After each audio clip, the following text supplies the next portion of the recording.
I'm really sorry. Don't be. My phone's in my car. I'll text you all the numbers you need when I get downstairs. I texted my replacement a bunch of random numbers with 310 area codes. Then I sent a text to the players for tonight and told them the game had been moved to the Four Seasons Hotel, Suite 1401. C'est si bon de partir n'importe où.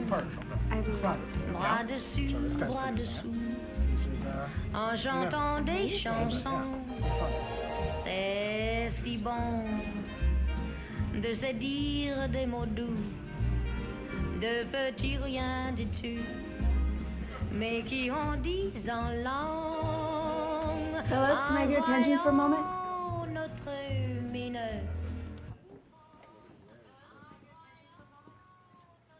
Where's Dean? I'll be hosting a game in this suite every Tuesday night. If you play tonight, you'll be guaranteed a chair for a year. If you'd prefer to play at the Cobra Lounge, there'll be no hard feelings.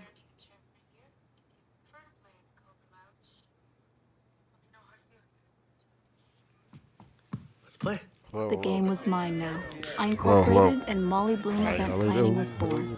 I paid taxes and 1099 my employees. I never became romantically or sexually involved with any of the players. The game would have fallen apart. This was back when I was still making good decisions. And I went to a lawyer to make absolutely sure all this was legal. Are you taking a rake? No, Then you're not breaking the law.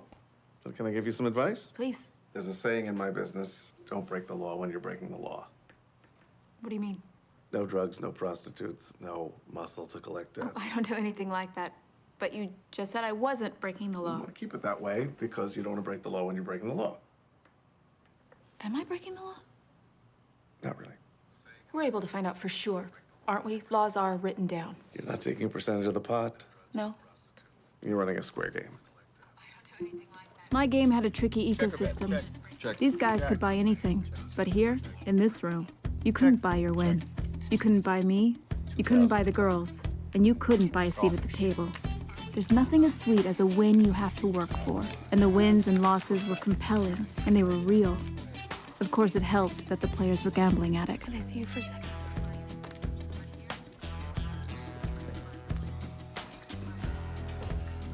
Jay, you're famous. You are an international rock star. Oh, I wasn't sure you'd noticed. You can't send emails like that. Well, it's not a federal production, okay? I just invited you to Cabo for the weekend. The next woman you send an email like that to is not going to be me. It's going to be someone else. You're playing with fire. I'm telling you that I'm in love with you, and you are worried about me getting blackmailed. Oh my, that just makes me more into you. Lemon head. They won't need to blackmail you.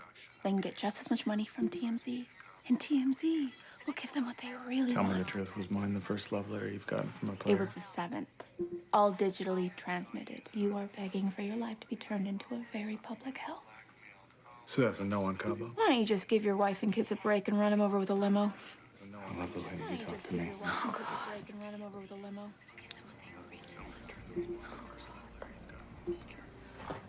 I've had a thought.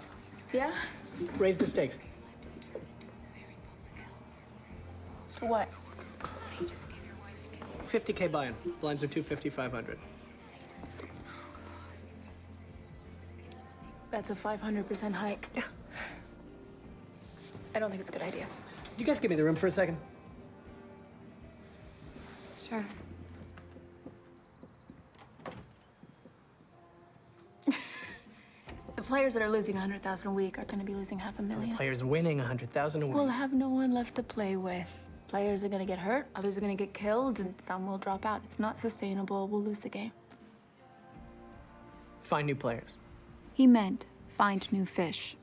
I went recruiting again. First up was Donnie Silverman.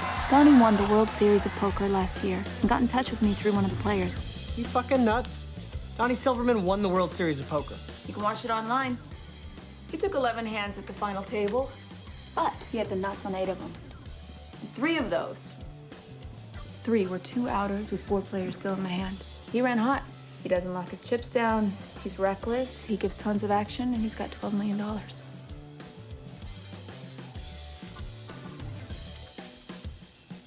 You know, I don't like playing poker. Why do you play? I like destroying lives. Give him a chair.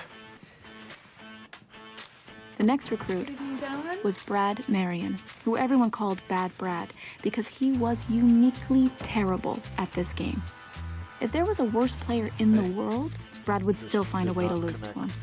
Sorry, I don't have a chair, but you're welcome to a drink. No, I just came to introduce you to Brad. If you can see, I am live on Kick. Sorry. I just wanted to introduce you to Brad Marion. He wants to play. Give me his information, I'll check him out. No, Derek's gonna vouch for him. Derek's gonna vouch for him meant Derek would cover any losses if Brad didn't pay, up to any amount. Hi, I'm Molly Bloom. Brad Marion. Nice to meet you. You too. But he could pay, and had to, because he embraced the fallacy of being pot committed. I'm all in.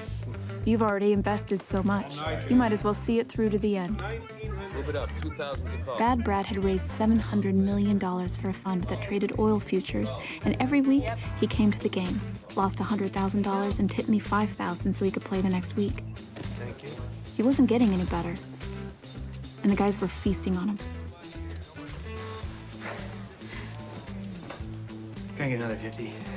Can we talk for a second? Sure. Brad, this game might not be for you. I know I'm no card shark. No, you're not. Here are your losses after 10 weeks, and you've won never. It's actually a statistical anomaly. Yeah, I know.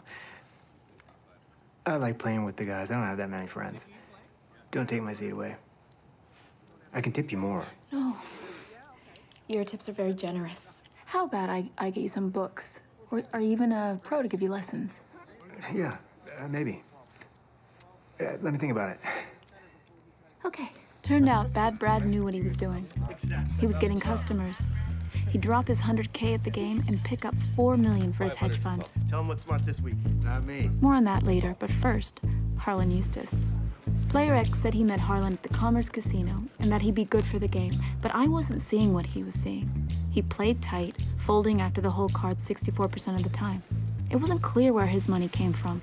He produced backyard wrestling videos and other low-rent productions. But worst of all, Harlan Eustace was a good card player. Why would Player X want someone at the game who could beat him? I'd learned the answer to that one the hard way. How was your flight? Just fine. How are you paying for tickets between LA and New York? I had 2 million points left on my Amex. They took the card but let me keep the points, which I thought was nice of them. You had meetings. You had meetings in LA about your book and life rights. I did. Was there any interest? A company that owns 4,000 video poker machines wants to put my face on them. Anything else? Treat Magazine made a generous offer. Treat. It's a new magazine for the high-end photography enthusiasts. They want you to pose naked. I'd be the April treat. I meant interest in your book. Yeah. Any offers? A few, I guess. Couple.